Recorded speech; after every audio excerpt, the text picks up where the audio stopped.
A liberdade é nossa como herança espiritual. Portanto, a liberdade é uma qualidade e uma atividade que nos é dada como hóspedes da vida, e não precisamos nos preocupar com o que comeremos, beberemos ou com o que nos vestiremos. Isso não nos coloca na posição de parasitas que levam tudo, nem concede a uma pessoa o direito de fazer o que quiser. Devemos perceber que, com esse privilégio, vem também uma grande responsabilidade. Tudo o que recebemos é para compartilhar, não para armazenar onde a traça e a ferrugem corroem. De graça recebestes, de graça dai. Somos convidados da vida. Este mundo existia antes de nascermos, e viemos para ele como hóspedes de um mundo que já havia sido estabelecido. A comida estava na despensa, roupas estavam sendo fabricadas, havia madeira para a construção, ferro e aço, e havia diamantes, rubis e pérolas para adorno. Tudo foi colocado aqui para o nosso uso. Se pudermos entender que somos hóspedes da vida, então não será muito difícil ver a dívida que temos uns com os outros. Sabemos que, se fôssemos hóspedes na casa de alguém, um retorno seria esperado de nós.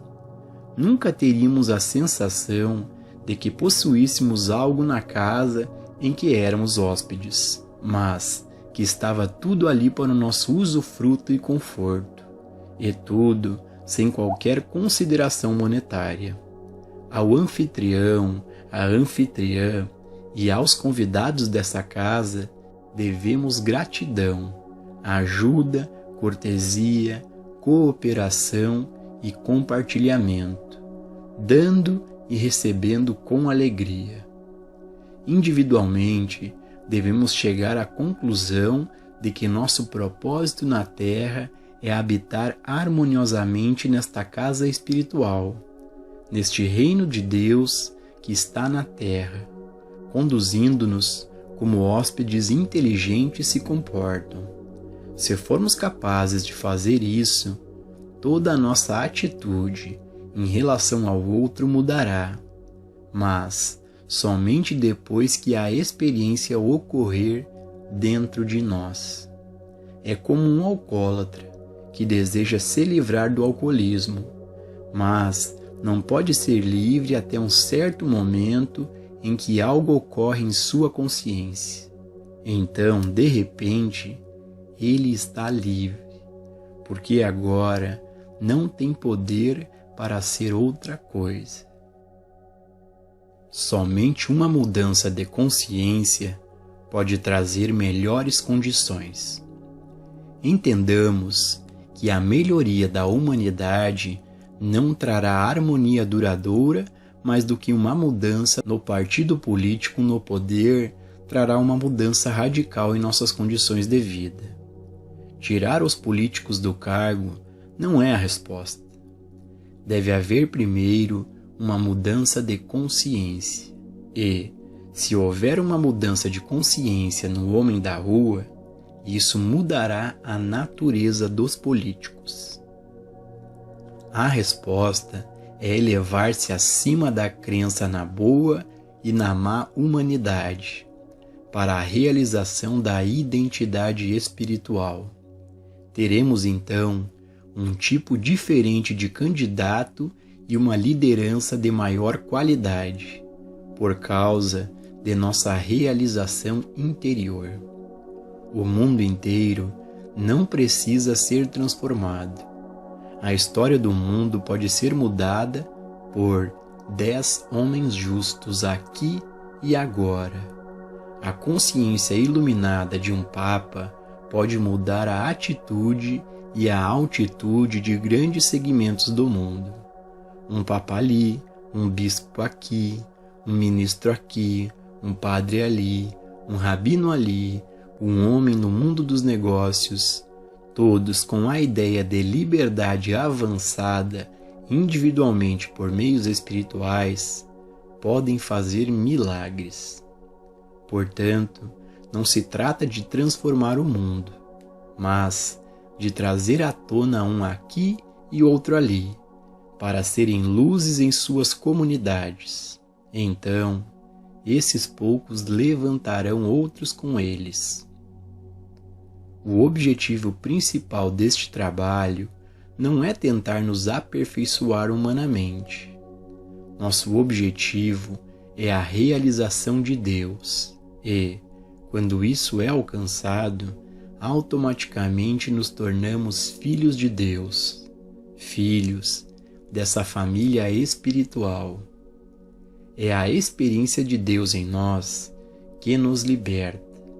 Mas, quando alcançamos nossa liberdade, esse estado de consciência alcançado abençoa aqueles em nossa casa ou comunidade que são receptivos e responsivos e, em certa medida, os liberta.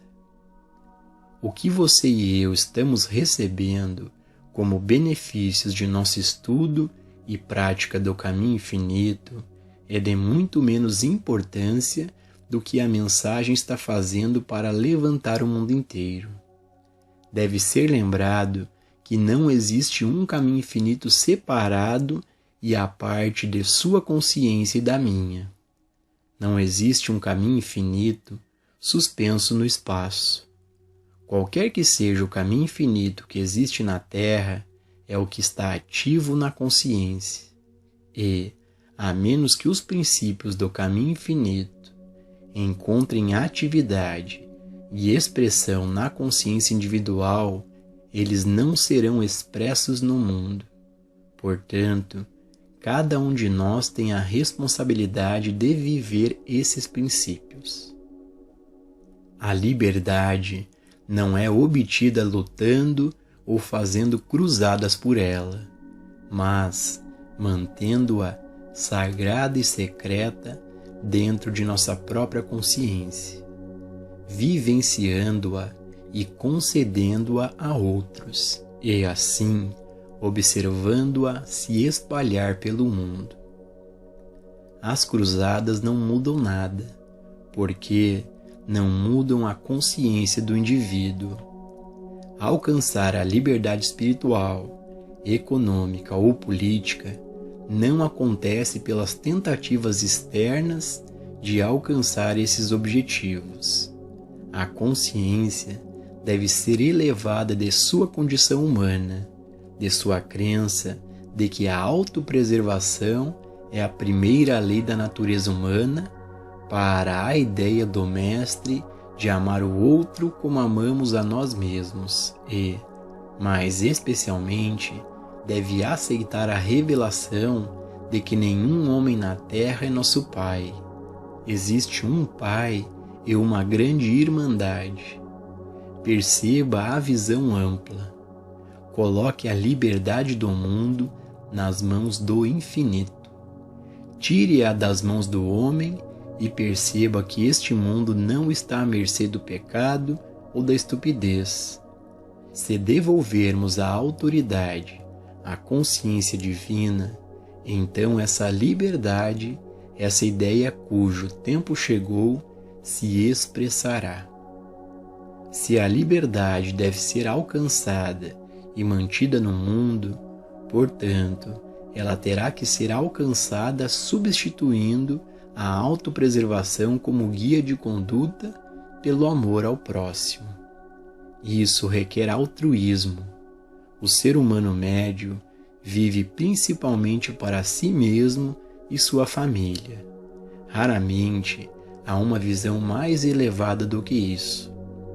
Muitos poucos podem ir tão longe a ponto de doar as roupas não usadas penduradas no armário, ou enviar comida excedente para os pobres.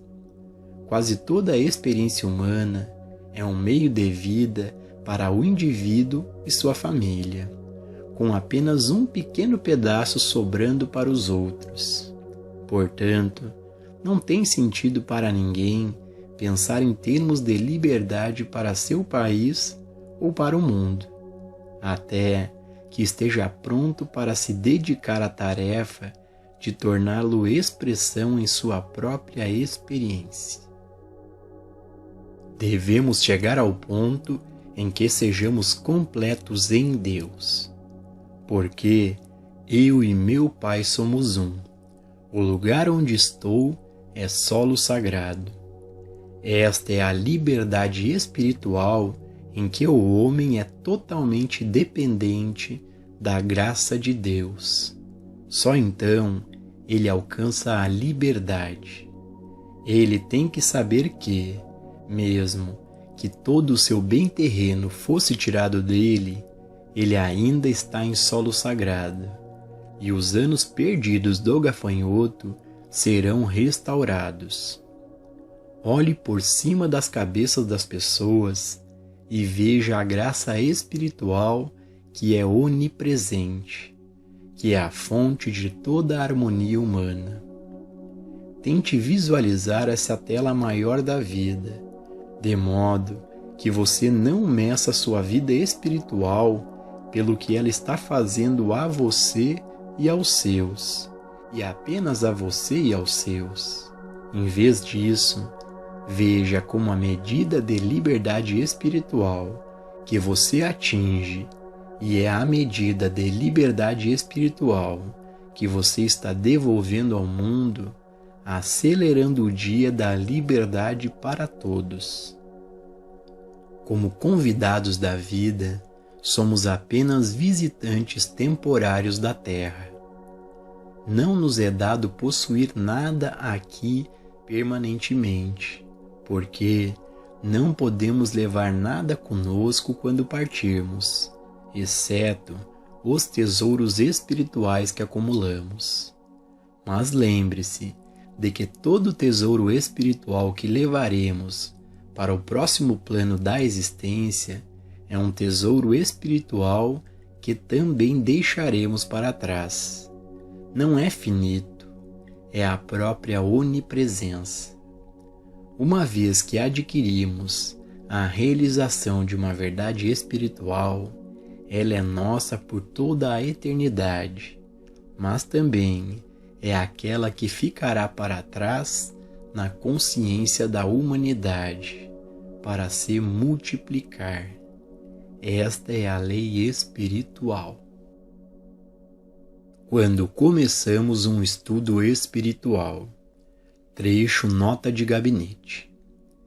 Quando começamos um estudo espiritual, a maioria de nós está pensando nos benefícios que esperamos receber dele. De uma forma ou de outra, o objetivo de buscar qualquer tipo de ensino é para o benefício próprio ou alguma forma de autoaperfeiçoamento. Seria muito incomum alguém sair e procurar um ensinamento que beneficiaria o mundo, porque, até que a sua consciência tenha sido espiritualizada, os interesses de uma pessoa estão preocupados principalmente com ela e sua família. É surpreendente quantas pessoas, ao ouvir falar desta obra, escrevem e pedem ajuda para um membro de sua família que tem alguma deficiência física, mental ou moral. Mas, quando lhes é dito que deve haver alguma cooperação e estudo da parte deles, nada mais é ouvido deles. Aparentemente, seu interesse não vai muito além de si mesmas e, embora seja verdade que isso não acontece em todos os casos, a maioria das pessoas busca, em maior ou menor grau, apenas beneficiar-se. Mas isso não deve ser verdade para os alunos do Caminho Infinito, porque, quase desde o início, como parte da mensagem do Caminho Infinito, os alunos foram instruídos a continuar o trabalho mundial. Como resultado, grupos foram formados em todo o mundo, trabalhando secreta e sagradamente para trazer luz à era espiritual. O próprio fato de que hoje temos um caminho infinito deve indicar que chegou a hora da Terra para tal transição na consciência. Uma mudança que ocorre quando nossa consciência está aberta puramente para receber a percepção do Cristo residente, sem qualquer razão para fazê-lo. Ainda que vivamos somente de acordo com os 10 mandamentos e com o Sermão da Montanha, ainda assim estamos vivendo de acordo com a mensagem da verdade. Mas podemos nos afastar da mensagem da verdade a qualquer momento em que nossas meditações deixem de ter algum pensamento de aperfeiçoamento. No início dos anos 1900, o mágico elétrico Steinmetz disse que o segredo do poder espiritual seria revelado neste século. Sua previsão está prestes a se concretizar, porque a era que agora está chegando ao fim não só deu ao mundo grandes descobertas e invenções científicas, mas também a mensagem da verdade. A mensagem da verdade inclui aqueles princípios com os quais a maioria de nós está familiarizada e que estão ocultos nos 10 mandamentos e no Sermão da Montanha. Os seres humanos são tão completamente centrados e circunscritos a si mesmos, entretanto, que honestidade e integridade não são naturais para eles. A autopreservação, em vez da honestidade e integridade, é geralmente aceita como a primeira lei da natureza humana. Foi até considerado necessário ordenar que amássemos nossos pais e mães. Mesmo isso não é natural para os seres humanos, e por isso teve que ser ensinado a eles. Há uma atitude totalmente diferente, entretanto, entre aquelas pessoas que seguem o estilo de vida do Cristo. Para elas, é normal e natural amar o próximo como a si mesmo, pois evoluíram para além do estado de consciência de sobrevivência e autopreservação. Elas chegaram a um ponto em seu desenvolvimento que pode ser descrito como consciência de Cristo. Esta é a consciência que normal e naturalmente ora pelo inimigo e perdoa 70 vezes 7. Essa consciência não tem vestígios de vingança ou punição, de olho por olho e dente por dente. Se, a qualquer momento, nos voltarmos para Deus em busca de cumprir um desejo, ainda que seja bom, ainda não espiritualizamos nossa consciência, porque a consciência espiritual é uma consciência que não dá poder a nada ou a ninguém. Não precisa de um poder divino. Isso não é acabar com Deus. É um reconhecimento de que Deus existe. É um pleno descansar em Deus. A consciência que não teme os poderes externos é a presença de Deus e o poder de Deus. E este é o poder espiritual. Um relaxamento completo do poder, de desejar o poder ou de tentar contatar o poder, nos deixa em um estado de ser. E este é o poder espiritual liberado. Enquanto houver pessoas lutando contra condições más, haverá condições más para combater, porque a mente que acredita em 2 poderes ainda está criando condições de bem e de mal. Somente quando retirarmos o poder deles, quando pararmos de lutar contra eles, esses poderes malignos deixarão de existir. O trabalho mundial, no qual os alunos do Caminho Infinito se envolvem, não está lutando contra pessoas más ou condições más. Está retirando o poder deles e os alunos se tornando transparências tão claras que o Cristo pode fluir através de sua consciência e dissolver as imagens dos sentidos. Os alunos do Caminho Infinito não oram pela paz ou pelo bem temporário. Sua oração pelo mundo é a compreensão do não poder da mente carnal e da natureza de Deus como consciência individual. A consciência humana universal é o que constitui a crença em dois poderes e, portanto, cria as condições deste mundo, mas é o reconhecimento do indivíduo da falta de poder desta mente carnal universal com suas imagens que libera o Cristo na experiência humana. Cada vez que temos uma experiência que prova o não poder de qualquer coisa a que o mundo dá poder, não estamos apenas diminuindo a crença universal, mas também tornando possível que alguém, em algum lugar, receba o que liberamos na consciência. Os 50 ou 60 mil de nós que estão estudando o Caminho Infinito e que, em algum grau, estão impessoalizando o bem e o mal, são responsáveis por outros adotarem este mesmo princípio, porque há apenas uma consciência. Este é um princípio de vida ainda não conhecido pelo mundo em geral, mas compreendido pelos estudantes do Caminho Infinito por meio do estudo de seu ensino. Os efeitos desse princípio foram sentidos por todo o tempo conhecido, mas o princípio em si não havia sido revelado. O Caminho Infinito é um dos primeiros ensinamentos puramente místicos dos dias modernos.